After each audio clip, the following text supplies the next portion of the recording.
ടുനെറ്റ് news കാലാവസ്ഥാ വാർത്തയിലേക്ക് സ്വാഗതം.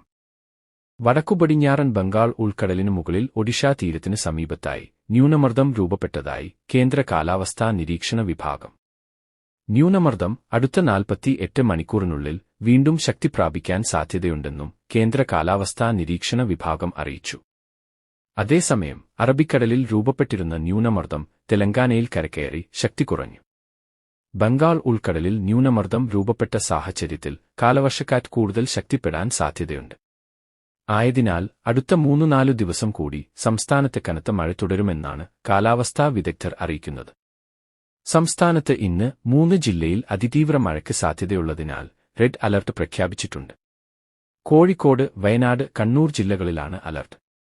തിരുവനന്തപുരം, കൊല്ലം, ആലപ്പുഴ ഒഴികെയുള്ള എല്ലാ ജില്ലയിലും ഓറഞ്ച് അലർട്ടുണ്ട്. നിലവിൽ വെള്ളിയാഴ്ച വരെ വിവിധ ജില്ലകളിലായി റെഡ് അലർട്ട് തുടരും. മഴയ്ക്കൊപ്പം വിവിധയിടങ്ങളിൽ ശക്തമായ കാറ്റിനും ചിലയിടങ്ങളിൽ ഇടിമിന്നലിനും സാധ്യതയുണ്ട്. ആയതിനാൽ കൂടുതൽ ജാഗ്രത തുടരണം. കേരളം, കർണാടക, ലക്ഷദ്വീപ് തീരങ്ങളിൽ നിലവിൽ മത്സ്യബന്ധനത്തിന് വിലക്കുണ്ട്.